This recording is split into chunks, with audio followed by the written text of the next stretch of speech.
Hey, Crusader back with you today, continuing our journey through Spawn. Sorry for the long delay between videos, but we'll try to see if we can't be rolling a little more consistently with these in the future. A lot going on, but I wanted to get right back at it as we're picking up on a very exciting change in Spawn's approach. Where he last left him, he went to an armory that he was familiar with from his time as an agent, and he is now loading himself up with lots of gear. Lots of guns, so I'll be curious to see how all this works. So that's the cover for issue 7. Let's get right into it. Here's the first page. So he's been around for 3 weeks, we learn, through this particular speech bubbles. And his powers, are a challenge for him to figure out what they can do, what they can't do. He's reflecting on his battle with the cyborg, Overkill, and how he had to heal part of his body while leaving other parts unhealed, trying to save his power as much as he can, because when it reaches 0, he dies a second death. But at the very bottom here, you'll see it says he feels very comfortable with all the stuff. Rocket launcher, magazine clips, AK-830, rocket launcher, all kinds of stuff. So he's ready to move. So while he's there, though, these soldiers are busting in because they find out that there's somebody in there. And he doesn't want to kill them because they're just kids, army brats as he calls them. And so it says, though he's primed for action, this is the action he's looking for. And so he tries to take another drain on his powers, and he goes for teleportation, which is a new thing. He doesn't even know if he can do it. It says he hasn't tried it yet. He hopes it works. I don't even know why he thinks he can do it. I guess he thinks his powers are fairly limitless. So he does, and he ends up back in the alley, which was not his goal. He was just trying to get out of there. And so he finds the alley as a place of home. And you can see he's now used almost 2,000 of his 10,000 power points. I don't know what to call them. I'm calling them power points, or a power meter. So he's definitely harming himself, or setting himself up to lose his power pretty quick in 3 weeks. But the guys in the alley are talking to him, and the guy helps him, and he pulls off his mask. And the guy kind of laughs. He says, "Cripes, kid, you're even uglier than my Aunt Mabel, and she was ugly." And he says it's obvious that the castaways gave up judging the surface of things long ago. So one thing you really appreciate, these guys aren't judging Spawn for looking weird. They're not mad at him. And he says here at the bottom when he yells, "No, come on, I was only kidding." But it seems like Spawn's anger is not related to the removing of the mask, but a flashback. But before we get there, it says in another part of New York, so Overkill's arm got damaged in a gear in his fight with Spawn, and so now he needs to get it fixed before he goes back home, because his boss will be less than pleased if he returns with damage. And so this guy's looking to see if he can hire him permanently.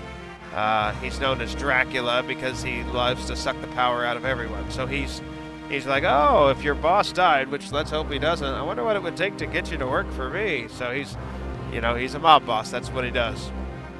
But anyway, Spawn has this flashback, and it's this skeleton speaking. It says, he's talking to Spawn. He says, "I'd have killed you for free. There isn't any room for traitors, Simmons. We're at war. No time for morons or your self-righteous grandstanding. I'm glad they finally decided to do something about it. They were smart enough to get the best man for the job, one who could still follow orders. I'll see you in hell, bro." And it shows him shooting him. "What does it mean? Stop." And the guy says, "Hey, bud, I said I was only kidding about your looks." So right there, he's definitely, having this flashback, but the people around him don't know what he's struggling through. But in the very next panel, we see his widow, who's remarried, has been having nightmares now for the last 3 weeks. So since Spawn has returned, she's struggling with what's going on, and she believes he was murdered, not killed in action. And they have this conversation, and her husband says, "Hey, we'll go get the file and check things again." And she says that's not enough. She is concerned that there's even more going on here. And so she starts to get a little investigative spirit about her. Moving on down, we're in the alley again, and Spawn says he's going to protect the alley, so they're not going to run from these people anymore. And the guy's like, "Dude, we can always move on, it's fine." He says, "Nope, your people too, we're not going to do that." So you really appreciate that Spawn's standing up for the guys who really welcomed him and made him part of their group. But it's interesting. He throws the cape away because he says the cape will only get in the way. Other than for show, he sees no reason to keep it. But it says, as Spawn walks away, lost in the clattering of guns and ammo, neither he nor Bobby notices the cape as it slithers after them. So the cape appears to have a quality of being alive in some capacity.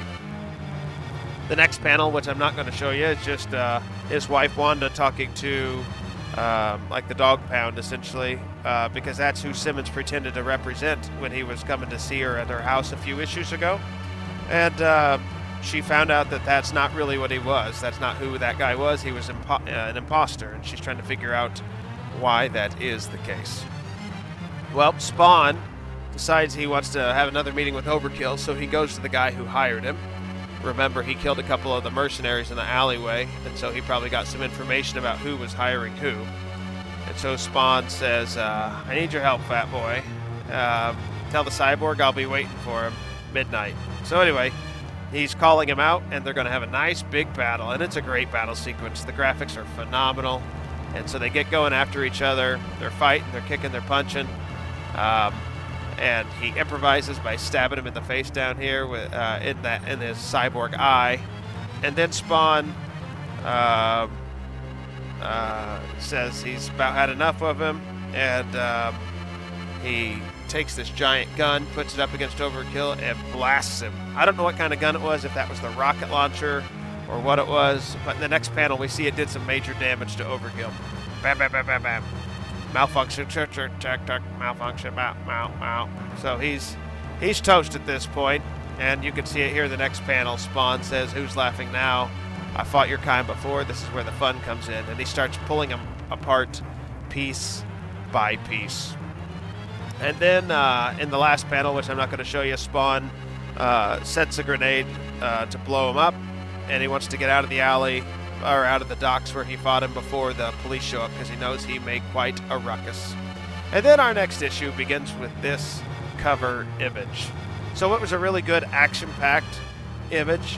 Spawn gets in there, does some really good work. You also see though he claims he's not a hero, he's standing up for the people who stand up for him. That have a common bond. The bums in the alley who would be easily overlooked or taken advantage of or ignored. Spawn is respecting them because they respect him, and he is becoming their defender. So I'll be really curious to see if they are leveraged against him in the future by bad guys, or how that's going to work. But this relationship is quite interesting, and I'm looking forward to seeing where it goes. Hope you're enjoying the reviews. We're going to continue with issue 8 next time, and until next time, it's been Crusader, and I am out.